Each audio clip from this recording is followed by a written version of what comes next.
ويوم يعرض الذين كفروا على النار أليس هذا بالحق قالوا بلى وربنا قال فذوقوا العذاب بما كنتم تكفرون فاصبر كما صبر أولو العزم من الرسل ولا تستعجل لهم كأنهم يوم يرون ما يوعدون لم يلبثوا إلا ساعة من نهار بلاغ فهل يهلك إلا القوم الفاسقون. Et le jour où les mécréants seront exposés au feu, on leur demandera « Ceci n'est-il pas la vérité ?»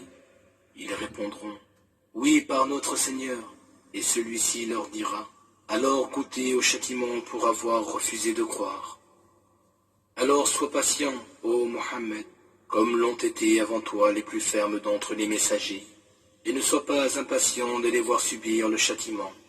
Le jour où ils verront ce qui leur avait été promis, il leur semblera n'être resté qu'une heure sur terre. Voilà un message clair. Qui sera donc anéanti, sinon les gens pervers? Assalamu alaikum wa rahmatullahi wa barakatuh. Que la paix soit sur vous, ainsi que la miséricorde et la bénédiction. Vous savez, en Occident, on est dans une dictature en fait. La dictature occidentale. La dictature occidentale, en fait, elle est subtile pour le commun des mortels.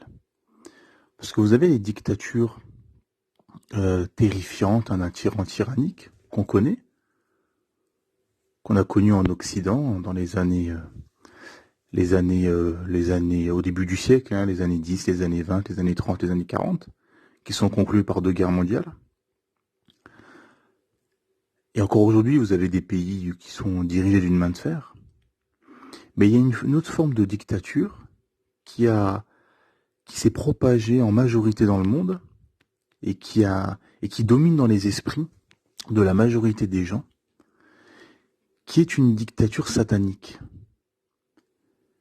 C'est-à-dire que Iblis, na'alallah, le diable, Satan, il va pas te terrifier, hein. Il va pas te terrifier. Il va faire un travail de waswas, ce qu'on appelle les waswas, les insufflations sataniques, les insufflations satanistes, qui te poussent à faire des choses. Fais ça, fais ci, des choses qui, avec ta raison limitée, avec ta raison erronée, tu vas te dire, oui, c'est pas très grave, c'est pas grave, etc. Et en fait, c'est très subtil. Et c'est ce que propage le système occidental, en fait. Le système occidental te dit, suis tes passions. Suis tes passions, la liberté, chacun fait ce qu'il veut. Suis ce que ton nefs te propose. Ce que ton âme incitatrice au mal t'incite. Suis, vas-y. En fait, le système occidental te dit, écoute Satan. C'est ça en fait. Le système occidental te dit, écoute ce que Satan te propose. Écoute ce que Satan te suggère et suis-le. Hein? C'est un peu comme si l'Occident était un secrétariat géant et que il y a le cabinet du docteur qui t'attend. Et la secrétaire te dit, on va vous ramener dans le cabinet, dans le bureau du docteur, et lui va vous prescrire les doses à prendre, les médicaments à prendre, et il faudra écouter tout ce que le docteur va vous dire. Il faudra suivre à la lettre ce que le docteur vous proposera et va vous suggérer. Cette secrétaire à l'entrée, c'est le système occidental, et le docteur qui t'attend, ce malheureux docteur, c'est Satan, c'est Iblis, na'alallah. Et l'Occident, en fait, te dit, suis ce que le docteur Satan te propose, te suggère. Suis ce que Satan te suggère, te propose.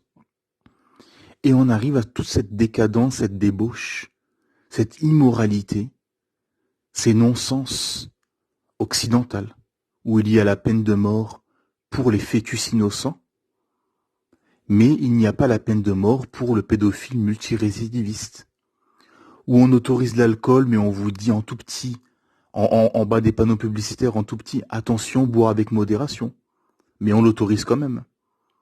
Donc on empêche les gens on a eu des confinements, des couvre-feux, des masques imposés pour la santé publique, mais on a autorisé les cigarettes, l'alcool, etc. Ça n'a pas été interdit, alors que c'est beaucoup plus grave. On vous propose, on vous met des publicités et on autorise les jeux d'argent et on vous met en bas de la publicité, attention, jouer comporte des risques. On vous incite à faire des crédits bancaires et on vous dit en bas en tout petit, attention, l'endettement, etc. C'est-à-dire qu'on autorise des choses, et c'est là l'hypocrisie totale du système occidental, c'est qu'on autorise des choses qui sont nocives et qui sont connues de tous. Tout le monde sait que les jeux d'argent, l'alcool, la cigarette, etc. sont des dangers, sont nocifs pour la société. Pareil pour les sites de rencontres où on fait la promotion de l'adultère et de la fornication. Tout le monde sait que c'est pas bon. Mais on fait la promotion. L'Occident fait la promotion de tous ces malheurs. Et sous couvert de quoi? Et elle est là, la supercherie, et elle est là la grande ruse du système occidental, c'est qu'on vous dit, c'est la liberté. C'est votre liberté, c'est votre choix. On vous autorise. Et quand on dit la loi d'Allah subhanahu wa ta'ala interdit tout ça, car ce n'est pas bon pour l'humain. Allah subhanahu wa ta'ala, qui est le Seigneur de l'univers, le créateur de tout, à partir de rien, qui est notre créateur, c'est mieux ce qui est bon ou pas bon pour nous. Tout esprit rationnel peut comprendre ceci. Eh bien, les Occidentaux vous disent, ah non, c'est la dictature, quel monde terrifiant, etc. Non, non, il faut laisser le choix, etc., la liberté. Et après, on pleure des accidents de voiture, dus à l'alcool, des hommes qui battent leurs femmes, dus à l'alcool, du gars qui s'est tiré une balle dans la tête parce qu'il a tout perdu au casino, l'éclatement des familles dû à l'argent, dû au jeu d'hasard, et dû aussi les divorces de masse et l'éclatement des familles, dû aussi au fait qu'il y a eu de la fornication, qu'il y a eu de l'adultère, de la tromperie, car on pousse les hommes, on pousse les femmes à travailler. La plupart des boulots, il y a la mixité, il y a les femmes et les hommes, donc forcément les femmes et les hommes se mélangent. Comme Ibn al-Qayyim rahimallah a dit, ce grand savant, tu mélanges mélanger les femmes et les hommes, c'est comme mélanger le feu et le foin. Tu les mélanges, ils s'enflamment. Subhanallah. Donc, on fait la promotion de l'adultère. Vous avez des panneaux publicitaires où on incite à tromper son époux, son épouse, et à forniquer. Et après, on s'étonne des conséquences, des divorces, etc. Donc, on est dans un système schizophrène en Occident. Hypocrite et schizophrène. On pousse aux débauches, et après, on pleure des conséquences de ces débauches. Et c'est là où la loi d'Allah subhanahu wa ta'ala est au-dessus de toute loi. Toute loi. Car on veut nous faire croire et on veut endormir les gens en disant non, mais en fait, en France, par exemple, vous pouvez pas dire que la loi divine est au-dessus de la République parce que si, on le dit, la loi divine, la loi du Créateur, Allah subhanahu wa ta'ala, est au-dessus de n'importe quelle loi en carton inventée par des faibles créatures. Et ça, c'est tout à fait logique, rationnel. Tout esprit rationnel peut comprendre ceci. La loi du Créateur est bien évidemment supérieure, et il n'y a même pas de débat, même pas de discussion, à toute loi en carton inventée par de faibles créatures insignifiantes, où ils vont mettre leurs raisons erronées, leur ignorance et leurs intérêts. Et en Occident, on a poussé les peuples à une vie finalement sans but, sans sens, une vie de zombies. Les gens sont des zombies sur pattes, malheureusement en Occident. Les gens vivent des vies sans but et sans sens, c'est irrationnel. Aucun esprit rationnel n'accepte ceci. Aucune personne pourrait se lancer dans la construction d'une maison, mais sans y vivre, ou sans que personne vit. Si on vous dit construisez des centaines de maisons, mais comme ça, pour rien, personne ne va habiter dedans, personne n'accepterait ça, aucun esprit rationnel ne pourra accepter ceci. Ou de faire un travail sans but, sans développement, sans qu'il y ait un but derrière, financier ou autre. Personne n'accepterait ceci. Donc comment on peut accepter quelque chose qui est beaucoup plus grandiose que construire une maison, que travailler? C'est la vie de manière générale. Comment on peut accepter que notre vie soit sans but et sans sens? Hein? En Occident, l'occidental moyen athée vit une vie sans but et sans sens, sans événement, sans rien. Nous, alhamdoulilah, tous les jours, on a 5 rendez-vous avec le Seigneur de l'univers, Allah subhanahu wa ta'ala, nos 5 prières, qui sont 5 rendez-vous avec Allah ta'ala, qui nous sortent de notre quotidien, d'une journée lambda. Alhamdoulilah, et il y a la journée du vendredi, qui est le prêche du vendredi, qui marque un jour qui est différent des 6 autres jours. Il y a le ramadan, une fois dans l'année, il y a le hajj, une fois dans sa vie, etc., les lectures du Coran, etc., et les autres événements, Dhul Hijjah, etc. Et l'athée moyen, il n'y a aucun événement. Il n'y a aucun événement. Il va 1 semaine, 10 jours au ski l'hiver, il va 3 semaines sur une île l'été, et le reste de l'année, il mange, il boit, il consomme, il dort, il travaille. Ça peut être brutal, mais c'est une vie d'animal. C'est une vie d'animal. Et c'est Allah Ta'ala qui nous le dit, c'est même pire. Pire que ceci. Ceux-ci sont pires que des animaux comme Allah Subhanahu wa Ta'ala nous l'a révélé. Subhanallah. C'est une vie sans but et sans sens que l'animal, au moins, l'animal qui n'a pas de raison, adore son créateur Allah Subhanahu wa Ta'ala. Subhanallah. Sans inconsciemment, mais il adore son créateur Allah Subhanahu wa Ta'ala. Et l'humain qui est doté de raison vit une vie sans but et sans sens. C'est irrationnel. Et le système occidental moderne d'aujourd'hui repose sur 2 croyances maintenant. Car dans ce bas monde, les gens vous disent, les athées vous disent « moi je crois en rien ». Si tu crois en plein de choses sans le savoir. L'athée moyen a beaucoup de croyances sans s'en rendre compte. Quand on fait le bilan, à la fin, il se dit « ah ouais, finalement, les gens… » et tu es soumis dans ce bas monde. L'athée moyen vous dit « moi je suis soumis à personne ». Si, tu es soumis à tes passions. Qu'est-ce que tu fais toute la journée? Tu vas faire quoi? Tu vas assouvir tes passions, tes besoins primaires et tes fantasmes. C'est ce que fait l'athée moyen quand il va faire une croisière, qui va en vacances, qui va forniquer, boire de l'alcool, aller au casino. Tout ça, c'est des passions. Tout ceci sont des passions. Donc tu es soumis à tes passions. Le gars qui est obligé de boire de l'alcool tous les jours, il est soumis à sa passion de l'alcool. Le gars qui est obligé d'aller au casino tous les jours, il est soumis à cette passion. Donc dans ce bas monde, il y a une règle. C'est que où tu es soumis à Allah subhanahu wa ta'ala, ton créateur, via sa dernière législation, qui est le Coran et la Sunna, à suivre pour toute l'humanité, pour le salut de ton âme, ou bien tu es soumis à Satan, via les passions et via ce système de ta route. Et là, malheur à toi. Il n'y a pas une troisième voie. Il n'y a pas une troisième solution, mes frères et sœurs, et vous qui n'êtes pas musulmans. Il n'y a pas de troisième voie. Comme après le jour du jugement, il n'y a que 2 demeures finales. Le paradis ou l'enfer, il n'y a pas une troisième demeure. Ceci est factuel. Et les 2 croyances occidentales sont premièrement la finance, et tout ce qui découle de la finance, bien sûr, le consumérisme, le matérialisme, etc. La finance, le système bancaire, etc. Donc les gens courent derrière l'argent, la finance, les banques, pour ensuite assouvir leurs besoins, le matérialisme, le consumérisme. Et la deuxième croyance qui est apparue récemment, c'est l'écologie. L'écologie est devenue un dogme, est devenue une croyance. Et ce dogme est très dangereux, car ce dogme fait peur aux gens. Vous avez beaucoup de gens qui témoignent, qui sont en dépression dû à ça. Dû à ce dogme, qui est le dogme et la croyance de l'écologie, où les gens ne font que jurer sur l'écologie, ne croient qu'à l'écologie. Maintenant, vous avez des candidats, vous avez des politiques qui ont des partis politiques basés que sur ça, que sur l'écologie. Et ces gens-là, Allah subhanahu wa ta'ala nous dit, vous êtes la religion du juste milieu. Les savants ont fait une règle de ce verset, c'est-à-dire que Dans toute chose, il y a un juste milieu, pour un équilibre. Manger, c'est halal, mais pas assez manger, c'est pas forcément bon, et trop manger, c'est pas aussi bon. Il y a un juste milieu dans toute chose. Toute chose, il y a un juste milieu, alhamdoulilah.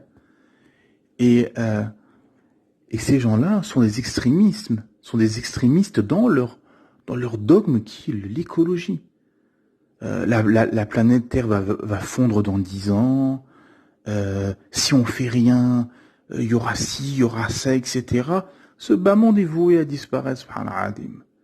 Allah subhanahu wa ta'ala nous a tout expliqué, alhamdulillah. Et on approche de la fin des temps. Ça n'a rien à voir à ce que ces personnes croient justement, que à cause de s'il y a, il se passe ça, etc., etc. C'est Allah subhanahu wa ta'ala qui a tout décrété. C'est le décret divin, alhamdulillah, les plumes ont été levées et l'encre a séché. Et cette croyance de l'écologie fait justement peur aux gens. On leur fait croire que voilà, il y aura ci, il y aura ça, dans 10 ans, dans 5 ans, on fait des projections sans preuve, sans science, sans rien, juste basées sur 2-3 recherches à gauche, à droite, il n'y a rien de concret. Et derrière, pareil, derrière toutes ces recherches écologistes, etc., il y a des intérêts, il y a de la finance, il y a beaucoup de pays, chaque pays a ses intérêts, etc. Il y a beaucoup de dérives, etc. Faites vos recherches, vous allez voir que derrière certains rapports faits par des scientifiques sur l'écologie, il y a beaucoup de supercheries et de fausses croyances finalement. Il y a rien, ce n'est pas basé sur de la science ou sur des preuves ou sur rien. Donc et ceci fait peur aux gens. Donc vous avez des gens qui vivent une vie d'anxiété, de dépression, car ils ne savent pas pourquoi ils ont été créés. Alhamdulillah, nous on le sait. Allah Ta'ala nous a révélé وَمَا خَلَقْتُ الْجِنَّ وَالْإِنسَ إِلَّا لِيَعْبُدُونِ. J'ai créé les djinns et les hommes pour qu'ils m'adorent. Alhamdulillah. Ce verset court et magistral que la majorité des gens de ce bas monde ne savent pas. Ils sont dans la recherche existentielle. Pourquoi j'existe? C'est quoi le but de ma vie? Allah subhanahu wa ta'ala nous l'a révélé. Je vous ai créé pour m'adorer. Subhanallah azim.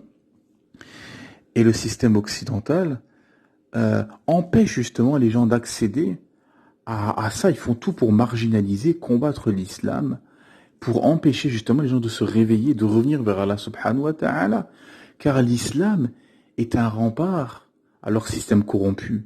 Et l'islam est un adversaire considérable à leur plan pharaonique, mondialiste, droit de l'homiste, corrompu, mondial.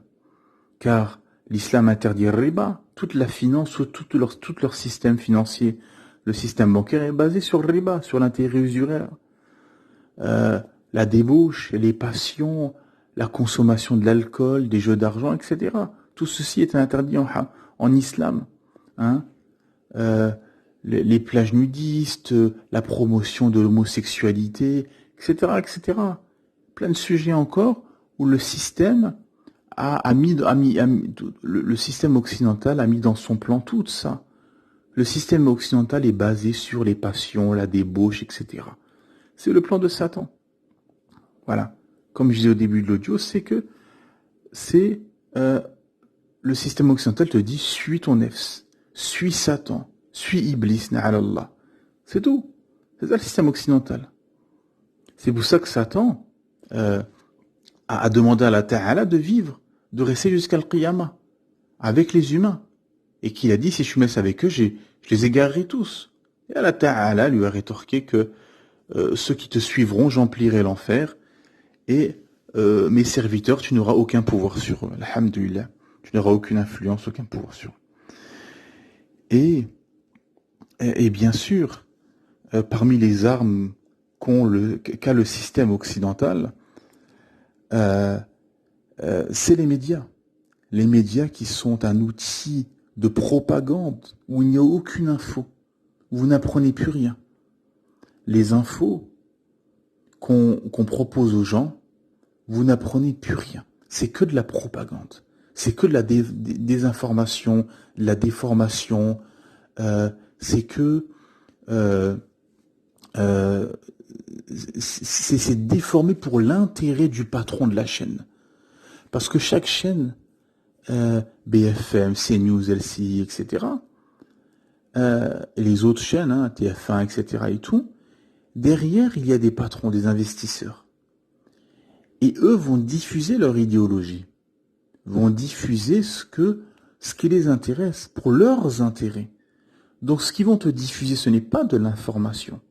Et ça, beaucoup de gens l'ont compris en Occident. C'est pour ça que les chaînes YouTube, les médias indépendants ont poussé ces dernières années. Beaucoup de gens se sont lancés, des individus, des groupes d'individus se sont lancés pour des médias indépendants, sans intérêt, sans subvention, sans machine, système ou grand patron derrière, pour informer les gens sur des choses diverses et variées. Et c'est pour ça qu'Allah subhanahu wa ta'ala, c'est pour ça que il y avait un grand savant qui disait « Regardez Dunya avec les lunettes du Coran ». Tout ce bas monde, chaque chose, chaque sujet, regardez le Coran. Qu'est-ce que dit Allah subhanahu wa ta'ala? Et dans Surat Hujurat, Allah ta'ala nous dit « Si un pervers vous ramène une information, tirez-la au clair. » Allahu Akbar. Ce verset connu, magistral. Et qui nous ramène ces informations dans toutes ces chaînes de désinformation? Ce sont tous des pervers. Ce sont pour la plupart des pervers. Et la perversion en islam, c'est pas seulement autour du sexe. C'est tout. C'est la corruption, c'est l'hypocrisie, c'est vouloir cacher la vérité, etc. Car en Occident, il y a aussi la dictature de la façon de vivre. On impose aux gens on vous dit c'est la liberté, etc. Par exemple, sur le hijab, le voile, qui fait couler beaucoup d'encre, qui fait beaucoup causer, et d'innombrables débats sur le hijab, stériles, sans but, sans sens. Le seul but, c'est d'égarer les gens et de faire peur aux gens, et d'empêcher les gens d'appliquer les ordres d'Allah subhanahu wa ta'ala. On a imposé la dictature des tenues sexy et vulgaires. Hein, la dictature des pantalons serrés, des jeans moulants et des jupes. C'est la dictature occidentale. Et vous avez beaucoup de filles maintenant occidentales qui se réveillent et qui se disent « Mais en fait, j'ai mis des jupes et j'ai mis des pantalons serrés pendant des années parce qu'on m'a imposé ça. Hein, le conformisme. On nous a imposé ça inconsciemment via des séries, des films, le cinéma, la propagande, etc. On t'a imposé de décider comment tu t'habilles. Donc les femmes occidentales se disent « Ah, moi je suis libre, je fais ce que je veux, je m'habille comme je veux. » Non, tu t'habilles selon le système qui t'a imposé. C'est le système occidental qui t'a imposé de mettre une jupe. Quand tu te réveilles le matin et que tu te maquilles, tu te brochines, tu mets un pantalon tout moulant, tu sors comme ça, c'est pas toi qui l'as décidé. C'est le système qui t'a imposé de t'habiller comme ceci. Car Allah subhanahu wa ta'ala t'a révélé de mettre le hijab. Allah ta'ala a ordonné aux croyants de mettre le khimar, le hijab. Et toi, tu suis le système occidental, le système ou le dictateur ou le régime dans lequel tu es. Tout simplement, tu n'as pas décidé. Les gens se disent, les athées se disent « Ah, je décide d'être athée ». Non, tu l'es par défaut. 99,9% des athées le sont par défaut. Ils ne se posent pas de questions, ils sont grandis dans un système athée. Les athées, souvent, leurs parents étaient athées et leurs collègues, 90% sont athées. Leurs amis, 90% voire plus, sont athées. Donc lui, il est athée. Mais tu l'es par défaut, sans science. Aucun athée vous dit j'ai étudié, j'ai fait des recherches et j'ai conclu à l'athéisme. Non, au contraire, c'est le contraire. Des athées qui commencent à regarder, à s'intéresser, etc., à voir des documentaires scientifiques, les recherches scientifiques, etc., ils deviennent agnostiques. Beaucoup d'athées vous disent maintenant je suis devenu agnostique parce qu'en voyant les cieux et la terre, etc., des documentaires scientifiques, etc., je m'aperçois que finalement il y a un créateur, c'est impossible que tout ceci soit venu par hasard. Wal'iyadu billah. Et regardez par exemple, dans l'actualité, parce que vous avez Israël qui fait un génocide en Palestine, qui fait un génocide avec les Palestiniens, et personne ne dit rien en Occident. On vous dit les droits de l'homme, l'humanisme, etc. Tout ça, ça va à la poubelle dès que c'est Israël. Il y a certains pays comme ça, hop, c'est tout le système occidental a peur. Israël a cristallisé l'Occident. Hein, plus personne dit rien. Vous avez récemment une journaliste palestinienne, arabe, chrétienne, hein, c'est intéressant de le préciser, parce que voilà, qui s'est fait assassiner, qui a pris une balle dans la tête, tout le monde a vu, voilà, ça circulait partout ces derniers jours. Bah, silence radio, hein. CNews vous parle de Burkini. BFM vous parle, voilà, ben, est-ce qu'il y aura une première ministre femme, etc. Silence radio. Voilà. On vous occupe avec le Burkini. Le Burkini fait trembler la France. L'explosion des loyers, la corruption des politiques, les blanchiments d'argent, les conflits d'intérêts, les trafics de drogue dans les quartiers, les femmes battues, l'alcoolisme, le chômage, la discrimination à l'embauche et au logement, les kidnappings d'enfants, les viols, les agressions sexuelles, etc., etc. Et on vous parle du Burkini. Allahu Akbar. Subhanallah. Mais c'est bien parce que ça montre l'hypocrisie de ces chéatines. Et ça montre à quel point ce système est corrompu. Corrompu. Car tous les problèmes que je viens de vous citer, on n'en parle jamais. On n'en parle jamais dans les chaînes de désinformation. On vous parle de Burkini. Ah, est-ce que la loi va passer? Est-ce que dans les piscines, on va pouvoir porter le Burkini? Vous vous rendez compte? Et Israël est en train de faire un génocide en Palestine, silence radio. Personne n'en parle. Hein. Là, cette journaliste a été assassinée à la wa'alam, seul c'est qui l'a tuée, mais ce qui se dit, ce serait plus Israël. Mais voilà, le système, le système médiatique occidental vous dit, ah, il y aura une enquête, etc. Et ils vont espérer que d'ici là, il y aura une nouvelle actualité, comme ça on n'en parlera pas. Et si l'enquête prouve que c'est Israël, bah on n'en parlera jamais, personne n'en parlera. Les gens auront oublié, on sera passé à un autre sujet, etc. Voilà, c'est l'hypocrisie du système occidental. Mais le problème, nous de notre côté en tant que musulmans, c'est que nous sommes faibles. Nous sommes faibles, pourquoi? Parce que nous sommes détournés du Coran et de la Sunna. Pas tous, bien sûr, alhamdulillah, il y aura toujours un groupe qui restera accroché au Coran et à la Sunna, alhamdulillah. Mais en majorité, les musulmans sont dans les passions, les manquements, la sorcellerie, les pots de vin, l'abandon du hijab, l'abandon de la prière, l'abandon de la Sunna. Voilà, malheureusement. Et il faut se regarder. As-Sahaba radiyallahu anhum, ils ont perdu une bataille parce qu'ils n'ont pas écouté un ordre du prophète Mohammed sallallahu alayhi wa sallam. Nous, on a des centaines de désobéissances et on croit qu'on aura la victoire. Ce n'est pas possible, ça ne marche pas comme ça. Car Allah subhanahu wa ta'ala nous dit, Inna Allaha la yughayyiru ma biqawmin hatta yughayyiru ma bi anfusihim. Allah ne change pas l'état d'un peuple tant que les individus qui composent ces sociétés ne changent pas ce qui est en eux-mêmes. Sourate 13, verset 11. Donc, il faut se réformer, revenir vers Allah subhanahu wa ta'ala, craindre Allah subhanahu wa ta'ala. Allah subhanahu wa ta'ala a enjoint la crainte au prophète Mohammed sallallahu alayhi wa sallam qui était la meilleure créature. Que dire de nous, faibles créatures? Ya ayyuhan nabi taqillah. Allah ta'ala dit au prophète, crains Allah subhanahu wa ta'ala. Que dire de nous? Subhanallah azim. Et notre faiblesse, c'est justement, les ennemis de l'islam profitent de notre faiblesse, de nos manquements. Regardez par exemple, vous avez beaucoup de gens en terre d'islam qui vont prendre la mer, qui se lancent dans la Méditerranée pour venir en terre de mécréance, pour venir chez Tarout, wal-iyadu billah, pour poursuivre leur passion. Ils se mettent dans des bateaux où on peut se mettre seulement à 25, 30 ou 40, ils se mettent à 60, 70, des enfants, femmes enceintes, etc. Et malheureusement, parfois ça arrive, les bateaux chavirent, et tout le monde meurt. Pourquoi? Pour avoir voulu aller chez Tarout, pour assouvir ses passions. Dans une terre remplie de vices, d'hypocrisie, où on combat l'islam, et les gens viennent là, sans préparation en plus. Même pour faire la hijra, même pour aller en terre d'islam, il faut de la préparation. Il faut se préparer, s'organiser. Et comment, et pourquoi? Comment on le sait? Car le meilleur des hommes, le prophète Mohammed sallallahu alayhi wa sallam, quand il a fait la hijra de Mecca à Medina Munawwara, il a préparé, planifié, organisé. Alhamdulillah. Donc c'est l'exemple à suivre, c'est le prophète Mohammed sallallahu alayhi wa sallam. Et nous devons prendre exemple sur le prophète sallallahu alayhi wa sallam. Donc même pour faire la hijra, pour rentrer en terre d'islam, alhamdulillah, il faut préparer, organiser, planifier. Alors que dire premièrement, d'aller en terre de Koufr, ce qui n'est pas légiféré, Ce n'est pas légiférer d'aller en terre de mécréance, premièrement. Et deuxièmement, en plus d'aller sans préparation, à l'arrache, comme on dit.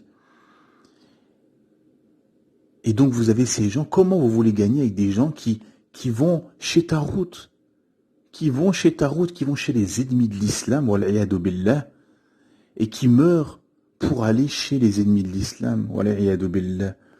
Ça pourrait paraître une anecdote, mais ça reflète beaucoup de choses. Parfois dans des anecdotes ou dans des histoires ou dans des choses qui paraissent minimes, ça révèle beaucoup de choses derrière. Et malheureusement, c'est ça. C'est que tant que nous serons dans les passions, les manquements, nous serons humiliés, écrasés et combattus. Comme il a dit Omar ibn Khattab radiyallahu anhu, il a dit, nous les Arabes, nous étions le peuple le plus humilié du monde. Et Allah Ta'ala nous a honorés par l'islam. Et si nous cherchons l'honneur par autre que l'islam, nous serons humiliés. Tout est dit dans cette parole, subhanallah al-azim, de ce grand compagnon qui était un khalif, qui est devenu par la suite le deuxième khalif de l'islam. Et donc voilà, c'est ça qu'il faut comprendre et appliquer.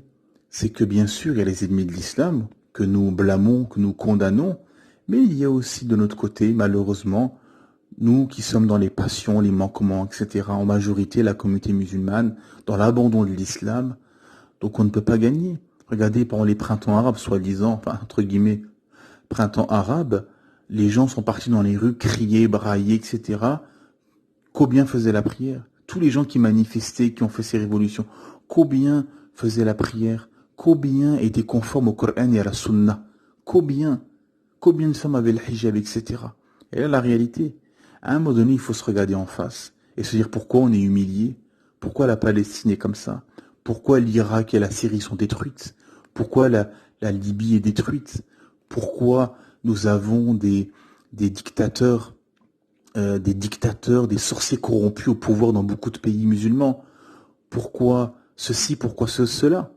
Il faut se remettre en question, car si les gens sont dans les passions et les manquements, et ils sont dans la sorcellerie, forcément ton dirigeant sera un sorcier corrompu. Il n'y a pas d'autre alternative. C'est la réalité. Forcément, si vous avez des gens haut de gamme, le dirigeant sera haut de gamme. Hein? Il n'y a pas de secret. C'est la réalité, mes frères et sœurs, et vous qui n'êtes pas musulmans, c'est de se désavouer de ce système acquis à la cause de Satan, ce système corrompu, où on a érigé les passions au rang de divinité, wal'iyadu billah, et ce système corrompu où une élite, une clique de technocrates, de mafieux, s'enrichissent, l'enrichissement personnel, l'enrichissement d'une clique mafieuse au détriment de l'appauvrissement des peuples et de l'immoralité et de la corruption généralisée. Wal'iyadu billah. Et en tant que musulmane, en tant que musulman, revenir vers Allah subhanahu wa ta'ala, craindre Allah ta'ala, appliquer son livre, sa législation, le Coran et la Sunna, comme cette histoire que je raconte souvent, quand la mère de Moïse était chez elle avec le bébé, le petit Moïse qui était bébé, et que elle était justement dans la problématique due au fait que les suppôts de Pharaon étaient en train d'exécuter tous les bébés de sexe masculin. Allah Ta'ala lui révéla, quand tu craindras pour ton bébé, tu le jetteras dans le flot. Subhanallah azim. Allah Ta'ala a ramené la solution à son problème et ne lui a pas demandé de réfléchir ou de trouver une solution, mais c'est Allah Subhanahu wa Ta'ala qui lui a ramené la solution. Comme nous aujourd'hui, Allah Subhanahu wa Ta'ala nous a révélé la solution à tous nos problèmes qui sont dans le Coran et dans la Sunna. Revenir vers Allah Ta'ala, craindre Allah et appliquer son livre en dépit de la morosité généralisée et de la colonisation mentale de beaucoup de musulmans, beaucoup d'arabo-musulmans, de tenir au livre et de s'accrocher au Coran et à la Sunna. Et je vais finir avec un hadith magistral, Abdullah ibn Abbas radiyallahu anhu, excusez-moi, qui a dit J'ai été une fois assis en croupe sur la monture du prophète Mohammed sallallahu alayhi wa sallam quand il me dit « Préserve les commandements d'Allah et il te préservera. » Allahu Akbar. Tout est dit dans cette première phrase, subhanallah, les gens qui se plaignent de sorcellerie, de mauvais œil, de je ne sais quoi, etc. Voilà, tout est dit. Préserve les ordres d'Allah Ta'ala et il te préservera. Observe les commandements d'Allah et tu le trouveras à tes côtés. Quand tu demandes quelque chose, demande-la à Allah. Quand tu as besoin d'aide, demande-la à Allah. Sache que si tout le monde s'associait pour te faire du bien, ils ne pourront te faire que le bien qu'Allah a déjà écrit pour toi. Et sache que s'ils se rassemblaient tous pour te faire du mal, ils ne pourraient te faire que le mal qu'Allah a déjà écrit pour toi. Les plumes ont été levées et l'encre a séché, rapporté par At-Tirmidhi. Subhanaka Allahumma wa bihamdik, ashhadu an la ilaha illa ant, astaghfiruka wa atubu ilayk.